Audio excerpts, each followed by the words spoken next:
헬레이들 안녕. 훈수드는 중년 트레이너 이코치 형이야. 요즘 정치판 마냥 편가르기에 급급한 이 유튜브판에 어이없는 이야기가 많아서 형이 훈수드려고 유튜브를 시작했어. 운동에 관심 있는 헬린이들이라면 한 번쯤 들어본 그 내추럴 운동법.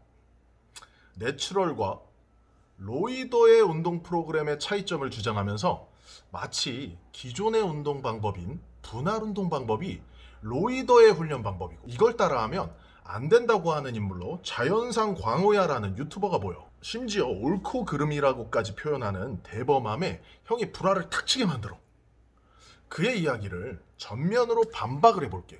물론 내추럴 운동법을 주장하는 쪽에 많이 존재하는 논문충들이 좋아하는 논문을 근거로. 자, 그럼 먼저 자연상 광호야의 주장을 한번 볼게. 내추럴은 로이더와 달리 과하게 운동을 할수록 코티졸, 즉 스트레스 호르몬의 증가가 이루어져서 로이더가 주장하는 4분할, 5분할 같은 훈련을 하면 안 된다고 해. 왜냐하면 코티졸의 분비는 근육의 합성의 반대인 근육이 이화되는 현상, 카타볼릭이라 그러지, 이화되는 현상이 증가돼. 그리고 대부분의 연구에서 증명이 되어 있어. 이 부분은 형도 동의해. 근데 대부분의 이 연구들은 영양을 제외한 상태의 실험들이 많아. 영양을 추가한 상태의 실험에서는 반대의 결과가 나오는 경우도 굉장히 많아. 그 중에서 형이 가장 드라마틱하게 읽은 논문 하나를 추천할게. 자, 이 논문은 2008년 최강수의 논문이야. 근육운동 시 ZMA 섭취가 테스토스테론, 남성 호르몬, 그리고 IGF-1, 인슐린 양성장인자, 그리고 혈중 코티졸, 스트레스 호르몬이지, 그리고 신체 조성에 미치는 영향이라는 논문이야.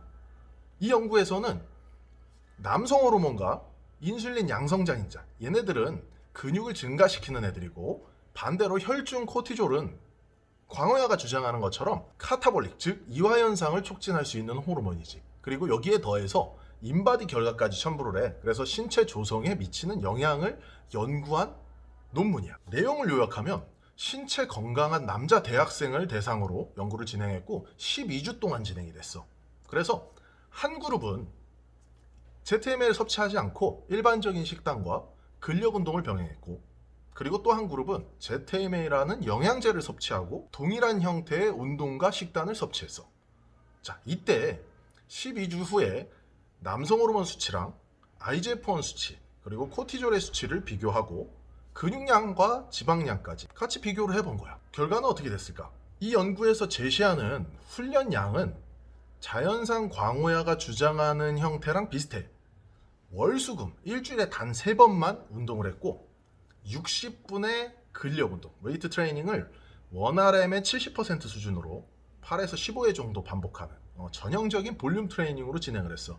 그리고 앞에 10분과 뒤에 10분은 준비 운동과 마무리 운동으로 설정을 했지. 자, 이 연구 결과만 확인해봐도 자연산 광호야가 주장하는 내추럴 운동과 로이드 운동을 한 번에 종결을 할 수 있는데, 왜냐하면 단순하게 ZMA 보충제 하나를 추가했을 뿐인데 ZMA 섭취 그룹은 코티졸은 굉장히 많은 폭으로 감소가 됐고 남성 호르몬과 IGF-1은 굉장히 큰 폭으로 증가가 됐어. 훈련 방법의 차이가 아니라 단순하게 ZMA라는 걸 섭취했을 뿐인데 말이야. 근데 반대로 ZMA를 섭취하지 않은 그룹은 어떻게 됐을까? 지금 이 표에 나와 있는 것처럼 남성 호르몬은 감소가 되고 IGF-1도 감소가 되고 반대로 코티졸은 증가가 됐어. 이게 무엇을 얘기하냐면 내추럴 운동법이라고 이야기하는 적당한 운동조차도 무조건 코티졸을 증가시켜. 근력 운동의 기본 원리가 내 몸에 있는 이 근섬유에 상처를 내는 행위야. 자, 당연히 내 몸에 상처가 나면 스트레스로 받아들이지. 하지만 영양이 충분하게 보충이 된다면 단순하게 스트레스로 끝나는 것이 아니라 그것을 회복하는 과정에서 다른 근육을 성장시키는 호르몬들이 증가가 되고 그 치유되는 과정에서 반대로 스트레스가 일정 부분 해소가 될 수도 있다는 거지. 하지만 근합성을 촉진시킬 수 있는 적당한 영양이 배제된 연구에서는 대부분 남성 호르몬과 IGF-1은 하락이 되고 코티졸 호르몬의 수치가 증가가 된다는 거예요. 그런데 코티졸 호르몬이 증가가 된다고 과연 근육량의 증가는 없을까? 이 연구 결과에서는 코티졸 호르몬 수치가 증가가 됐어도 근육량은 소량 증가가 됐어. 다시 말해서 ZMA를 섭취한 그룹에선 굉장히 큰 폭의 근육 증가가 있었고 ZMA를 섭취하지 않은 일반적인 운동 그룹에서조차도 근육량은 소폭으로 증가가 됐어. 한마디로 자연산 광호야가 주장하는 과한 운동은 지나친 스트레스가 되고 코티졸 분비를 증가시킨다라는 이야기는 본인이 이야기하는 내추럴 훈련 방법인 이분할 훈련도 과도한 스트레스로 작용할 수 있다는 거야. 이 연구는 주 3회 월수금 1시간 운동을 했을 뿐인데도 코티졸 증가라는 결과값이 나오지. 이분할로 한다고 코티졸이 분비가 안 될까? 전혀 그렇지 않아. 어떻게 보면 이분할보다도 훈련 강도가 낮은 월수금 1시간 근력 운동으로도 코티졸 분비는 증가가 되거든. 그렇기 때문에 근육량 증가라는 것, 내추럴 운동법, 로이더 운동법이라는 건 사실 존재하지 않는 거야. 적당한 운동 강도, 그리고 그 적당한 운동이라는 건 사람마다 너무나 다르게 적용이 될 수 있지. 그리고 우리 몸은 생각보다 빠른 속도로 적응해. 그래서 처음 운동하는 사람보다 운동을 오래 수행한 사람은 당연히 운동의 강도가 점차 높아져야 되고 그 결과가 3분할, 4분할, 5분할 이렇게 나눠지게 된. 그리고 근합성에 도움이 되는 영양이 더해진다면 남성 호르몬 수치와 IGF-1 수치는 굉장히 상승된 상태에서 꾸준하게 유지가 될 수 있어. 코티졸 역시도 감소된 상태에서 꾸준하게 일정 부분 유지를 할 수 있는 것. 그렇기 때문에 자연산 광호야가 주장하는 과한 운동이라는 표현은 사람마다 너무나 다르게 적용이 되는 것. 코티졸 분비 역시 단순하게 지금 제시하는 논문의 결과처럼 영양제 하나에 의해서도 큰 폭으로 변화가 돼. 식단에 의해서도 마찬가지야. 그렇기 때문에 내추럴 운동법, 로이더 운동법은 존재하지 않아. 그리고 또 해당 영상에서 자연산 광호야가 말도 안 되는 소리를 덧붙였어. 마치 근합성 스위치가 운동으로 꺼졌다, 켜졌다 하는 것처럼 정말 기계처럼 표현을 했지. 하지만 우리 몸의 모든 세포는 지속적으로 생성과 파괴를 스스로 반복하고 있어. 자연산 광호의 주장처럼 마치 운동으로만 근합성의 스위치가 꺼지고 켜진다면 운동을 하지 않는 대부분의 사람은 근육이 거의 없어야겠지. 하지만 유전적 요인으로 인해서 근합성이 활발한 사람은 운동을 하지 않아도 근육량이 높은 수준을 유지하고 유전적으로 근합성이 활발하지 않은 사람은 운동을 해도 근육량은 현저하게 떨어져 있어.